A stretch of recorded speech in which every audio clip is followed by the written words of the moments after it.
Shalom saudaraku yang dikasih oleh Tuhan. Renungan pagi untuk membuka hati, mengawali hari, melangkahkan kaki, berjalan bersama dengan Tuhan. Beberapa waktu yang lalu dalam perjalanan menuju ke Surabaya, sesampai di kota Probolinggo, maunya saya ambil jalan pintas untuk menuju gerbang tol. Dari map Google yang saya lihat, kelihatan itu memang lebih dekat. Maka saya coba ikutin arahannya. Namun betapa mengejutkan saudara, jalan yang harus dilalui ternyata sempit. Dan celakanya banyak jalan yang rusak, berlobang, dan masuk ke jalan-jalan kecil. Saudara-saudara, ketika harus melewati seperti ini, belum lagi jalan itu banyak lubang, kemudian masuk ke perkampungan. Saudara, semakin memperlambat jalan mobil saya. Tentu saja ini sangat menjengkelkan, sebab maunya cepat-cepat malah boros waktu lebih lama, sebab kecepatan mobil itu sangat pelan dan juga sangat terbatas. Saudaraku, demikian juga dengan perjalanan hidup kita. Pengennya sih kita cepet-cepet aja. Masalah cepet selesai, cepet dapat uang banyak, cepet berhasil, cepet sembuh, cepet lebih masalah ini ada jalan keluarnya dengan cepet, kepengen lepas dari kemacetan, dan masih banyak hal yang lainnya. Bahkan ketika kita ingin cepet-cepet seperti itu, kadang-kadang kita banyak melanggar aturan, bukan? Bahkan kalau ibadah juga banyak orang kepengen cepet-cepet selesai. Sebentar lihat jam, sebentar lihat jam. Padahal datangnya bukan paling cepat. Nah sekarang kalau ibadah online lebih celaka lagi. Bukan lihat jam sih, tapi kan bisa di skip ya. Bisa di skip. Jadi kalau nggak seneng langsung dicepetin aja. Nah seringkali kita itu kurang bisa sedikit lebih sabar berkenaan dengan sebuah proses. Khususnya di dalam perjalanan hidup kita dengan apa yang kita hadapi atau yang sedang kita alami pada saat ini. Apa yang kita inginkan, kita pikirkan itu maunya, ya itu lagi, cepet-cepet terkabul. Memang ya, sulit untuk menikmati proses yang sedang terjadi.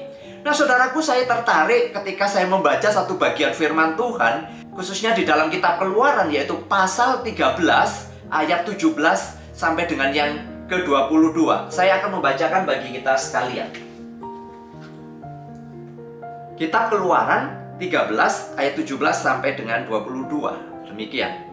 Setelah Fir'aun membiarkan bangsa itu pergi, Allah tidak menuntun mereka melalui jalan ke negeri orang Filistin, walaupun jalan ini yang paling dekat.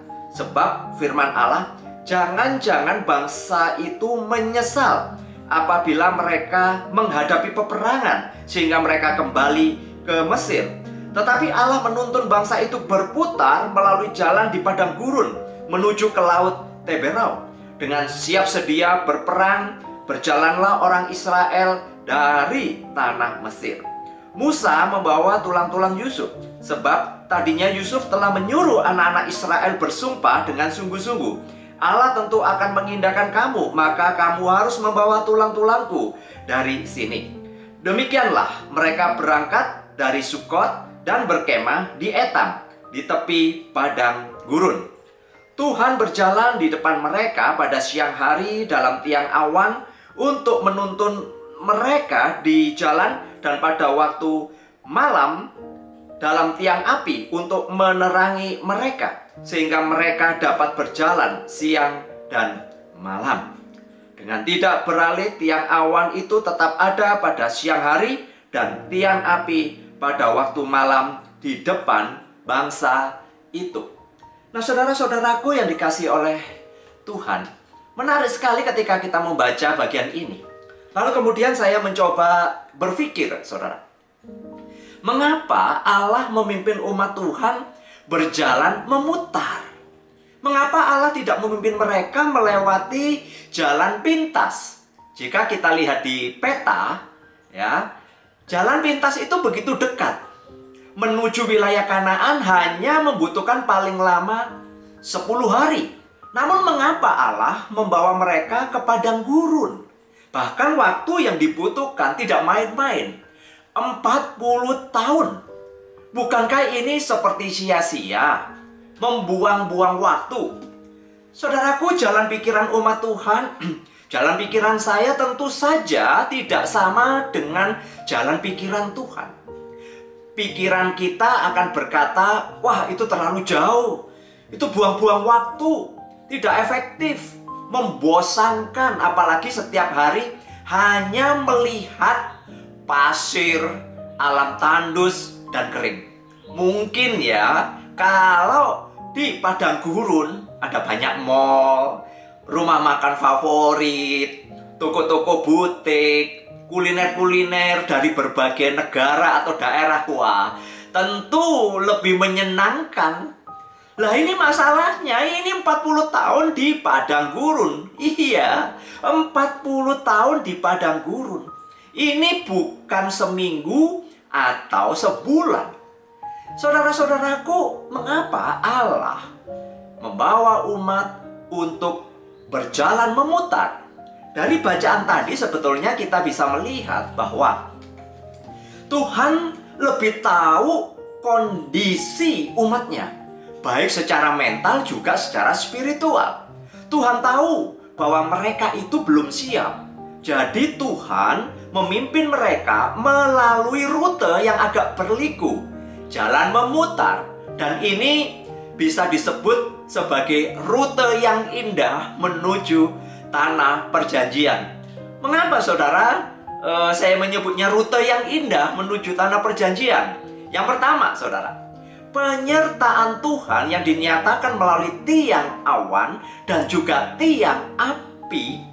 Ini menunjukkan bahwa Tuhan sendiri yang memimpin umatnya dan menyertai umatnya. Bukan itu saja, providensia Allah yang juga senantiasa hadir di dalam kehidupan umatnya. Itu yang pertama. Yang kedua, saudara, bersama dengan Tuhan ada banyak hal yang semakin membawa umatnya untuk percaya kepada Tuhan dan semakin mengandalkan Tuhan. Saudara, mukjizat dan juga pertolongan Tuhan begitu dahsyat di dalam perjalanan mereka. Jadi kesimpulannya begini, saudara. Meskipun perjalanan memutar dan juga berliku, namun penyertaan Tuhan itu selalu ada. Providensia Allah itu selalu nyata. Ini adalah rute perjalanan yang indah, rute di mana umat semakin mengenal Tuhan. Saudara, hidup kita di dalam budaya yang instan dan cepat. Kita itu selalu terobsesi dengan perangkat penghemat waktu. Kita mendapatkan banyak notifikasi berita terkini dari seluruh penjuru dunia melalui ponsel kita. Saudara-saudara, banyak informasi yang langsung tersedia di ujung jari kita, saudara. Kita bisa mendapatkan makanan, barang, ataupun apa yang kita inginkan melalui aplikasi yang ada di handphone kita. Dan ternyata hal ini juga berdampak dalam kita memahami yang namanya waktunya Tuhan. Loh, kok bisa? Iya, saudara. Dari sudut pandang kita yang sangat terbatas ini dan terikat oleh adanya waktu, cara Tuhan seringkali kita anggap, kita pandang nampaknya itu seperti sia-sia, tidak efisien, terlalu lama, dan lambat.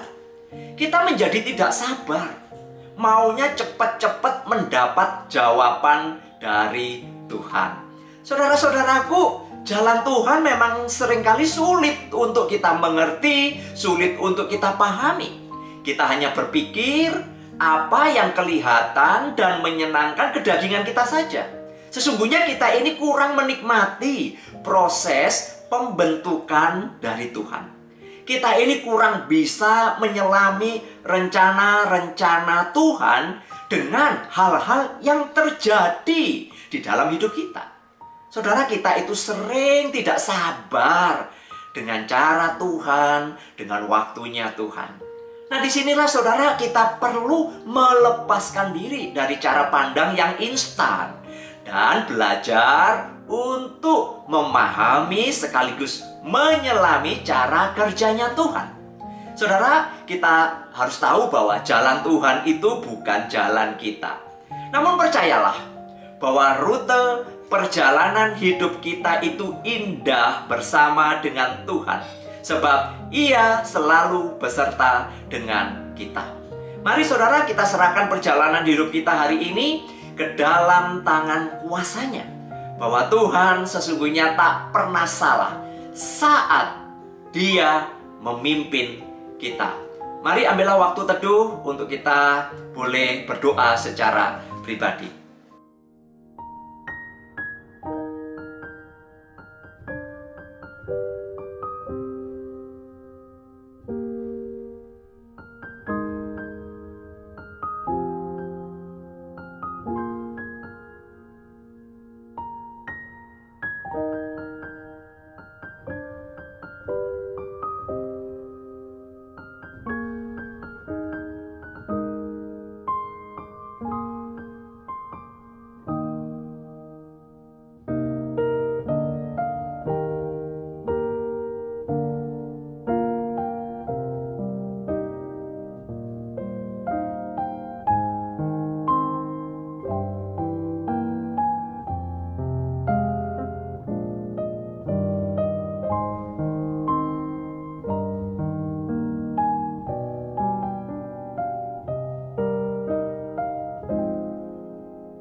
Bapa di surga, terima kasih.